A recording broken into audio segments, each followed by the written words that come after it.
Assalamu alaikum wa rahmatullahi wa barakatuh. Peace be with you. I'm Imam Muhammad Musri, and welcome to another episode explaining some verses of the Quran that we listen to every night. Every night during the Taraweeh prayers, which take a couple hours at night till about midnight, we listen to the Quran from the Imams reciting from memory many pages, many chapters. And we are following with them, selecting few verses that we want to highlight, that we hope that you would pick on while listening to the Quran tonight. Tonight we start the fourth part of the Quran, the fourth Juz, and in the next 20 pages the Imams would read many important verses. And I want to begin with these verses that speaks about the prophets Jacob or Israel, peace be upon him, and the prophet Ibrahim, the grandfather.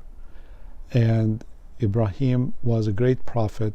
He is known as the father of monotheism. In verse 95, Prophet Ibrahim was mentioned as a great figure, a great leader. قُلْ صَدَقَ اللَّهُ فَاتَّبِعُوا مِلَّةَ إِبْرَاهِيمَ. Say, Allah spoke the truth, so follow the religion and the way of Abraham or Ibrahim, peace be upon him.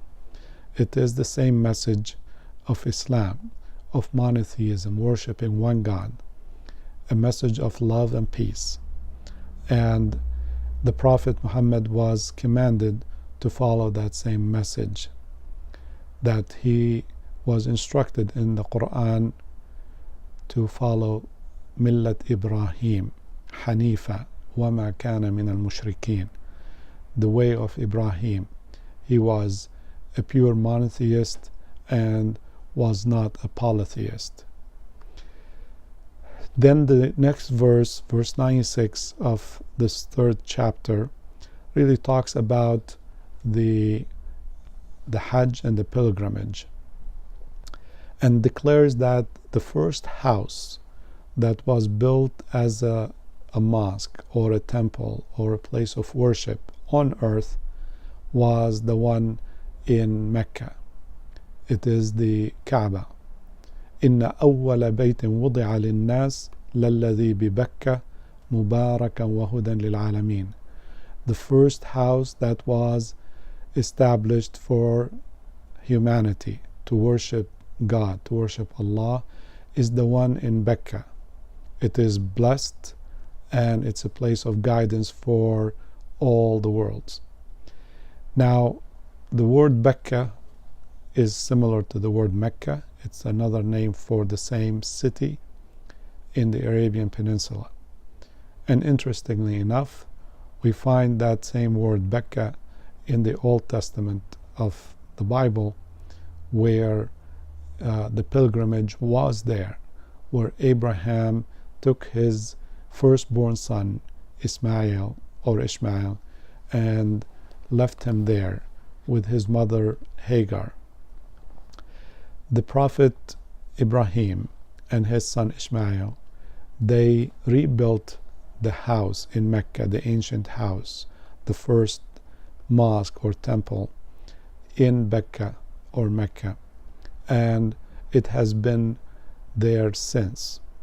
And millions of Muslims make the pilgrimage every year to Mecca in the footsteps of the prophets, where the prophets Abraham and Ishmael and Isaac and Jacob and Moses and Aaron and Jesus and Muhammad, all these prophets, they performed the Hajj. They went on the pilgrimage. And that's because this was the command of God. وَلِلَّهِ عَلَى النَّاسِ حِجُّ الْبَيْتِ. And it's the right of Allah upon all the people that they should perform the pilgrimage to the house. And that is why it is the fifth pillar in Islam, that every Muslim who has the means and has the resources and the freedom to travel should go and perform the pilgrimage in Mecca. And that's the place where humanity is reunited in peace. And it's a day that is remembered. The Prophet Muhammad performed the Hajj once in his lifetime and gave us the details of the rituals that are performed. And he said that during the Hajj, the best thing that he said and the prophets before him all said is this statement: La ilaha illallah wahdahu la sharika lah, lahul mulk wa lahul hamd wa huwa ala kulli shay'in qadir. There is no God but Allah. To him belongs the kingdom, and to him belongs the praise, and he is able to do everything. Declaring the oneness of God and the Tawheed is the essence of Islam, and that's the essence of the pilgrimage, and we read about it in the surah. Now, the Muslims of today are not the only ones who believe in one God. Those who came before us, they also believed in one God. There are people of the book, Jews and Christians, who believe in the same God, in one God. And Allah tells us here in the Quran, in this 3rd chapter or surah, Ali Imran, Laysu sawa. This is verse 113, where he says, not all of the people of the book are the same. Some, yes, they do not believe in Islam or in God the way we do, but he says many do. Min ahlil kitab, some of the people of the book, they believe in Allah. Yu'minuna billahi wal yawmil akhir. They believe in Allah and they believe in the last day, the day of judgment.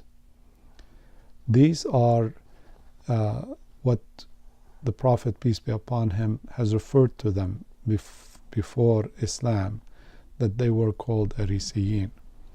And that's why when Islam reached to a lot of these people, they embraced Islam.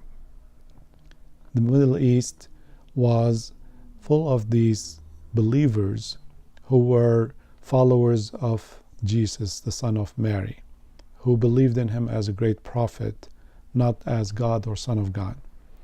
And when they heard the message of the Quran, when they encountered the Prophet Muhammad, peace be upon him, they believed in him and they became Muslims.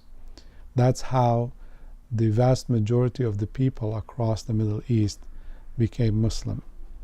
And they are not people who invaded from a different area, but they are the very people who lived there for thousands of years.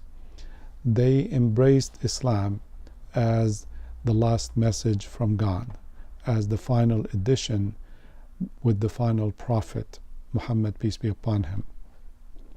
So, as Muslims, we hold great respect for people of the book who share with us this belief in the one true God, Allah, and we know that they are as much in love with God as we are, and they worship Allah as He described them here in verses 113 and 14 and 15, that they worship at night and they pray to God and give in charity and ordain what's right and forbid what's evil, because they are interested in improving and making this world a better world.